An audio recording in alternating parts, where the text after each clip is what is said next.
becoming a more sustainable department, one that allows us to operate to not only support the program, but help advance it as well. Why is that important? Space. And here you'll see a declining landfill capacity metrics up here. The gray represents C and D. You know, the blue, I'm sorry, you can't live without, and the gray is the combined waste stream. And as you can see, by the time we get to, what is that, 2037 or whatever the case may be, there's other cities of our size in this region, San Antonio, Austin, we all kind of face the same challenge, ways to do, or innovative ways to reuse our material as much as possible. But I think it's interesting because we as the municipalities, the kind of big three in this region, recognize the fact that we can't do that ourselves. And we recognize the purpose of successful partnerships in the area. So my first couple of days, actually my first day on the job when I was getting sworn in, you know, the comptroller, Chris Brown, leaned over to me and he said, "Man, I think that's fantastic. You know, what you guys are going to be doing with Exxon and plastics and all of that." And I nodded my head and I'm like, yeah. In my mind, I'm like, "Man, what the hell is he talking about?" You know? And although I've been in the business, you know, 25 plus years, some of the stuff that I've learned over the past year is actually new to me, and that's what I find so rewarding. But we have several partners that were spoken about earlier, but we call it, we developed that into what you'll see later on into our slide, our recycling. It's RRIC, I forget the acronym now, but we can't do it without our partnerships that we have here. A lot of opportunity here, so that means that now I have to actually partner with our commercial waste haulers, but there are tremendous opportunities in that commercial sector. That our commercial sector holds just as much promise as our residential sector when we speak about taking advantages to increase our recycling program as well as the commodities and types of materials that we recycle through. And you can hear it takes up a majority of the waste that goes into our landfill. This is kind of emerging pretty quickly here in the city of Houston, is the multifamily sector. And that's what we're traditionally, and we have not kept an eye on, but we're really trying to change the way in our approach towards collection and who we offer services to. So we recognize tremendous opportunities available in that multifamily sector. And again, they don't receive the curbside services that the city provides. So we kind of wanted to, you know, put a couple of different reasons. They're way ahead of us, right? You know, they offer different types of services, different types of recycling. I believe at one time I even heard they were recycling mattresses and everything that comes along with it. So, you know, as you get towards the center, and this is just based on my experience, I know, you know, the programs and waste diversion programs aren't as dynamic. Again, moving over towards the eastern side, get down to Florida, they're about the same. But we recognize here in Houston, especially being with, partnered with our folks that I've come to meet and enjoy working with over the past to actually advance it. Taking a deeper look into Houston, you see I've highlighted certain points on the map.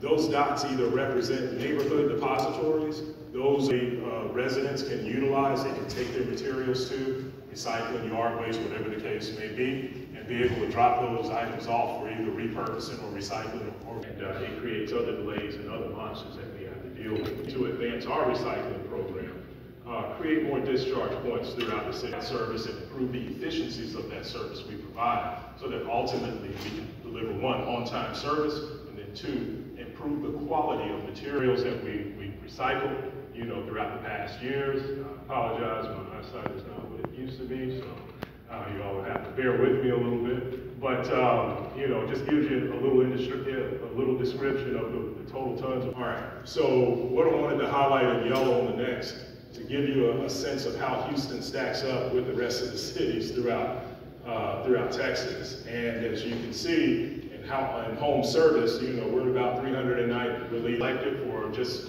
regular municipal household waste, you know, 400 plus thousand, you know, we're leading the way. So in a lot of the categories, when we compare ourselves to our partners, other cities throughout, we're going to be leading the way. So I think it's very important, again, that we develop a program that's going to be sustainable to be able to not only accommodate some of the advanced recycling opportunities that are out there, but then also be sustainable as well. more it grows, the more we start to see the increase of any type of material that we collect. We see similar increases with garbage, and then the recycling trends tend to mirror that pattern. All right, so looking at what we collect the most, and normally with a chart like this, your eyes immediately go to the most dominant colors on the map.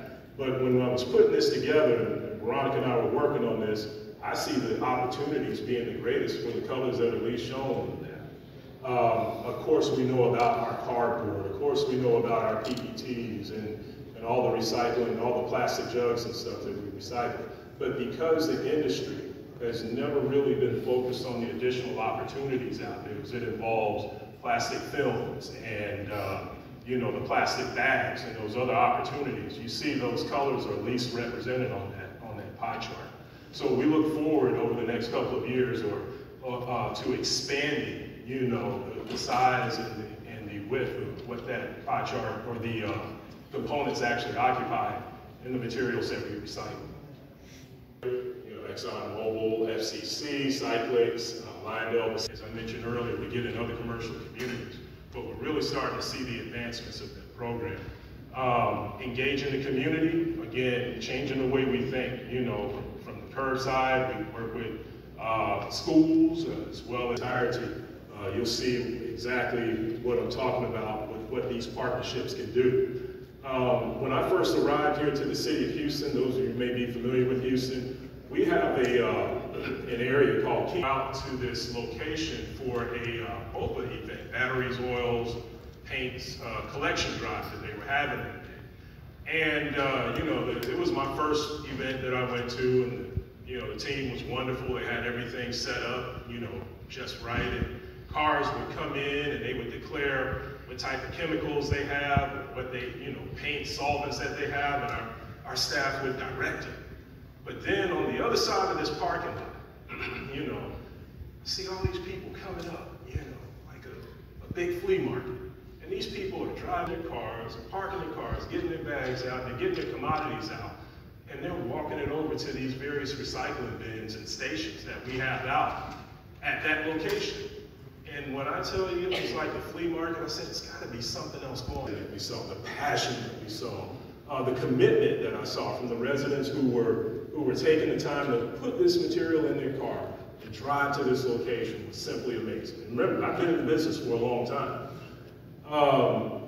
So once the partnership, we started an association within that neighborhood called Keep Kingwood Green. And I tell you, once we partnered with them, once the HRC partnered with them and they developed the program and we got the communications going, we started this program, got a couple roll-off containers out there, spent a couple of weeks ahead of time instructing people, educating folks on what they can now. Me as a solid waste director, because my partners are seeing the success and they're like, hey, we got 9 or 10 other facilities out there, we want to do them all. I'm like, whoa, let's slow down a little bit, but I don't believe that this is the time to slow down. I think this is actually the time for us to accelerate, especially while we have that momentum behind us, because the future of our advanced recycling program and the opportunities that we have to incorporate and diversify that program by accepting more of these various plastics that have traditionally been very hard. Forward to really kind of taking advantage of some of the opportunities that I spoke about earlier.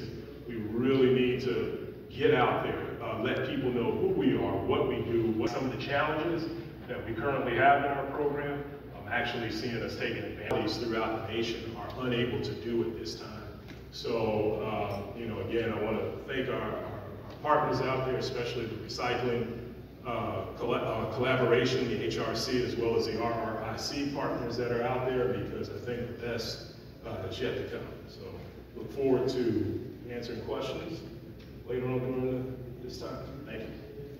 I think local and national governments are very, and that sort of mindset really helps to bring you into that economic sort of value chain. So we've got our third speaker of the session. So now I'd like to invite Barnaby Wallace onto the stage.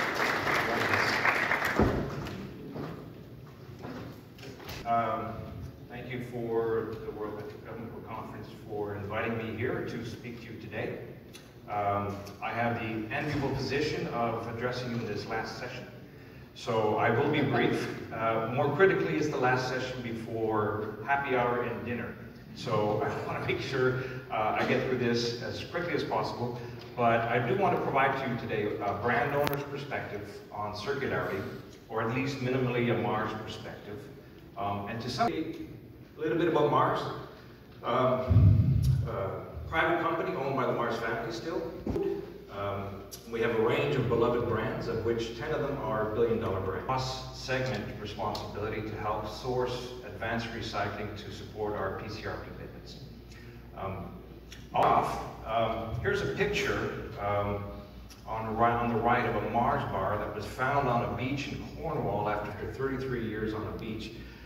Unfortunately, it's not so impressive that it leaked to nature, and that was its end-of-life state. So we put a lot of effort into making our products sustainable. As we look at sustainability, and we know it's a key priority for society, and so we did some canvassing, and we found some research, and we saw responsibility in the consumer's eye for addressing our goals in a very similar fashion across all of the consumer goods space. Here's another one as well. I think consumer attitudes are also changing. They view plastic reduction as the #1 action that they can take. Secondly, it's followed by recycling and then lower carbon footprint. So whether it's education issues, but they're no longer focused on the benefits of plastics. Rather, they look at plastics as a problem. And that, I think, is a real challenge. And it's also an opportunity for us to correct that. So Mars has a plan, and we call it Sustainable in a Generation Plan. So we're very principally centered, and we're very focused on sustainability, and it's part of our company purpose. But at the same time, we decided a couple of years ago to make plastic circularity part of, and essentially what we're trying to do is we're trying to reduce our total environmental impact. Very straightforward, and I think a lot of people would agree there's not a lot of controversy with that. So what is our plan? Remove unnecessary packaging. Secondly, redesign all of our packaging so that it's more compatible with recycling systems. And thirdly, invest to close the loop by incorporating 30% recycled content. It might be somewhere in the range of 30 to 50% ultimately. So, on the first objective, design for circularity, or D4C as we call it, we want to remove all the unnecessary packaging that we don't need. And so we're right now busy going through a process, and this is a health, so that's on the left-hand side. And we say, design that we currently have for our packages, does it fit? Does it not fit? Or does it disrupt the system? In our major markets, we've made a lot of progress. So we look at the recycling streams that may exist. So does it have an advanced infrastructure, or is it limited, or is it absent? And of course, that infrastructure, or we make other decisions to remove packaging that may not then be collected. So if we think something is being collected like a steel can be collected in Brazil, but a wet retort pouch will not, then we will actually start to consider maybe reuse, recycle, mechanical, and then advanced, and etc. And so we'll need to scale ultimately to enable us to incorporate PCR and therefore help us move towards a circular economy. So I believe that's a green light. I want PCR to support their plans and their commitments, whether it's Ellen MacArthur Foundation or whether it's just simply public commitments that they're making to sustainability and planet. Mars is also willing to support a reasonable premium on this topic, and we agree that's probably a yellow at the moment. For regular third part, I think we need regulation for recycling, as well as the mass balance approach for accounting for PCR content throughout the value chain. It is important, and I think that one's probably yellow as well today, because there's still some uncertainty around whether or not that's going to be, fully accepted or not.